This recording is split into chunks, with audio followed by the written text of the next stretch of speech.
This meeting is being recorded. Bonjour à toutes et bonjour à tous pour ce nouveau ski chrono débrief spécial JO de Pékin où nous revenons avec Marc Garcia sur toutes les épreuves de ski alpin de ces Jeux Olympiques. Aujourd'hui, le slalom dame. Encore beaucoup d'émotions. C'est ce que tu me disais juste avant de prendre l'antenne. Il y a énormément de choses à dire.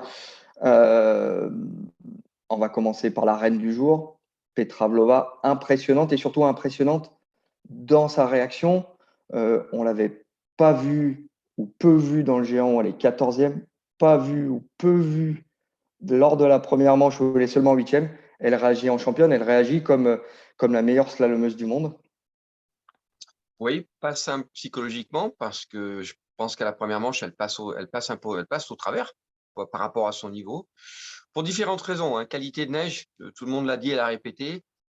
Trouver les bonnes sensations avec le choix de matériel et puis surtout un tracé un peu plus dans l'axe comparativement à la deuxième manche où là, ses mouvements latéraux lui ont posé de réels problèmes. Et donc, la première manche, effectivement, elle passe un peu au travers, mais belle réaction sur cette deuxième manche avec le tracé de son entraîneur qui avait judicieusement préparé cette deuxième avec un format de deuxième manche complètement différent et qui, évidemment, lui correspondait par rapport à ses qualités de neige.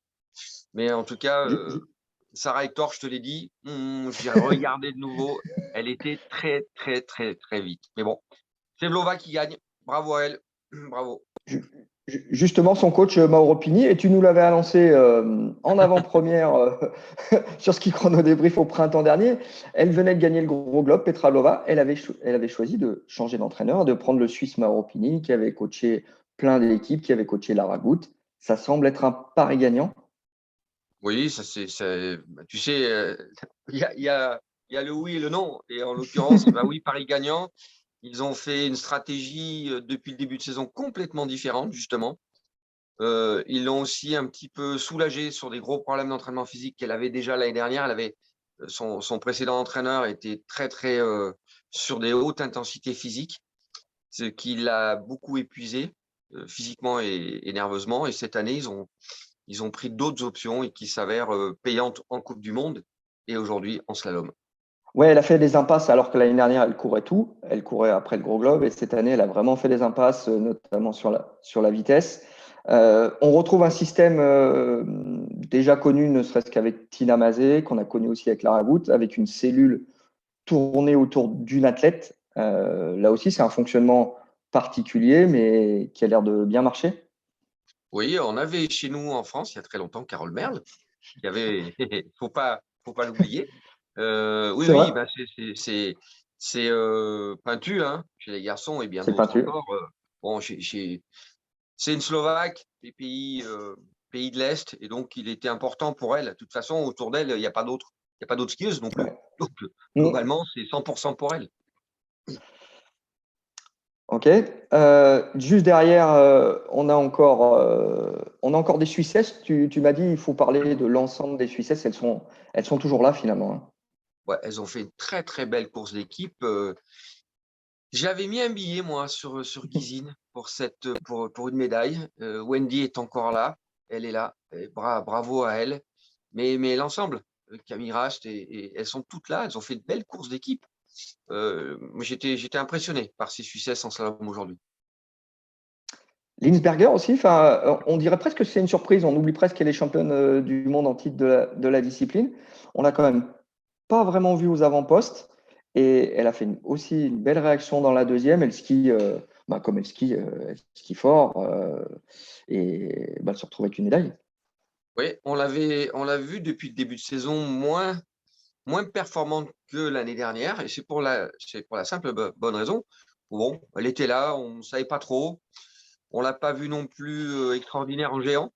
Et puis là, aujourd'hui, sur ce format de course, encore une fois, ses qualités de neige, bravo à elle aussi, une belle médaille aussi. Très, très belle médaille pour l'Autriche.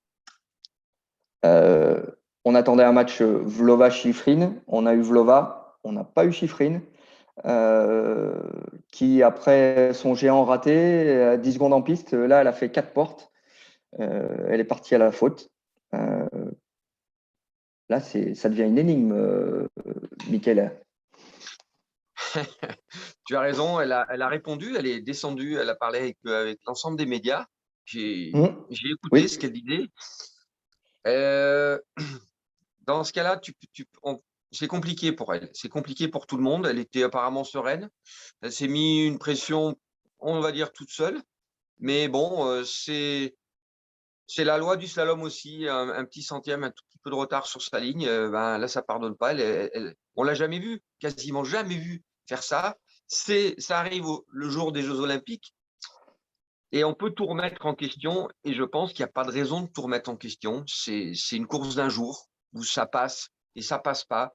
Aujourd'hui, après son immense palmarès, cette grande championne, on peut faire qu'un constat pour l'ensemble des skieurs d'ailleurs. Vous voyez, tu vois, pour les skieurs des clubs, des comités, comme quoi on s'entraîne, on se prépare, tout se passe bien, tu es là le matin et tu ne sais pas pourquoi. Et tu ne sais pas pourquoi. Et je crois que la difficulté pour elle, ça va être d'enlever cette question, le pourquoi du comment du parce que. C'est comme ça. C'est la vie. C'est un jour de slalom. Et on était tous choqués, je crois, de la voir se mettre par terre aussi simplement que ça pour elle. Mais c'est la vie, c'est le sport olympique, c'est la loi, c'est comme ça. Et je crois qu'il va falloir autour d'elle, le message soit le plus simple du monde, c'est de se dire qu'il n'y a pas le pourquoi du comment et que c'est comme ça. C'est arrivé aujourd'hui et ça aurait pu arriver un autre jour, mais c'est aujourd'hui et elle se sentait bien comme elle l'a dit. Donc il n'y avait pas de raison, mais c'est arrivé. Voilà. Un mot sur Nastasia Noens, la seule Française en piste, 19e, résultat moyen, finalement le reflet d'une saison moyenne. Oui, et puis dans la forme de tracé dont je parlais pour Vlova, la première manche, beaucoup plus dans l'axe, et c'est une fille qui a tendance un peu à boucler, et on a vu qu'elle était meilleure à la deuxième par rapport à cette forme de tracé, qui lui correspond mieux. Après, ben oui, c'est un peu la saison qu'elle a fait cette année. Elle était là, elle a essayé. Bon, après, elle aurait pu faire peut-être bien mieux que ça, mais ce sera elle et ses entraîneurs d'analyser tout ça et de savoir, à mon avis, je ne vois pas pourquoi elle arrêterait tout de suite, sachant qu'il y a les championnats du monde l'année prochaine en France. Tu me disais aussi en préambule, il y a une seule Française, ça fait toujours un petit peu débat quand on voit une seule Française au départ dans une discipline. Est-ce qu'on a de quoi être rassuré ou inquiet en slalom dames? Est-ce qu'on a ce qu'il faut derrière? Ça travaille durement avec l'équipe qui est derrière, FIS Coupe d'Europe. Comme tu le sais, il faut rentrer dans les quotas. Déjà pour les Coupes du Monde, il faut rentrer dans les points. Ça demande du temps. Je crois que ça va être un chantier dont Anne-Chantal Grévy, la présidente de la Fédération française de ski, qui va se représenter en juin prochain pour les 4 prochaines années. Effectivement, le chantier féminin français va devoir s'attaquer à un renouveau, je dirais. Et donc, ça fait partie. Effectivement, quand tu te retournes, il n'y a personne, quasiment, ou peu. Et il y a de quoi d'être inquiet, mais il faut reprendre des décisions, il faut restructurer ça de manière un peu différente. Et ça va demander du temps, ça demande toujours du temps. Ouais, voilà, c'est tout ce que je peux te dire. Oui, il y a eu une restructuration. Ouais. Il y a une restructuration. Rudy Soulard est redescendu d'un étage pour s'occuper de la Coupe d'Europe. On a des filles comme Marie Lamure, comme Kenza Lacheb, qui a marqué ses points pour sa première Coupe du Monde cette année. Il y a quelques motifs quand même d'espoir. Ça travaille. Alors après, les résultats, ils ne tombent pas du ciel non plus. Hein. Ça ne tombe pas du jour au lendemain. Mais là, on a vu qu'il y a plein de petites jeunes qu'on n'a quasiment pas vu de la saison qui claquent le jour où il faut. On voit des filles de 2004 qui prennent la qualif. Les Françaises sont derrière. Il y a de quoi, mais effectivement, comme tu disais, il y a beaucoup de travail. Oui, et puis tu sais, c'est toujours pareil. Hein, les Suissesses sont là parce que les meilleures sont là. Nashta, c'est la meilleure française, mais elle est un petit peu décrochée par rapport au classement mondial. Et c'est ce qui fait que Donc, quand tu as toujours dans ton équipe une grosse densité, les meilleurs au monde, eh ben ça t'aide aussi un petit peu plus. Mais c'est comme ça, un constat de plus. Marc, on bascule déjà sur demain. Demain, c'est combiné alpin homme.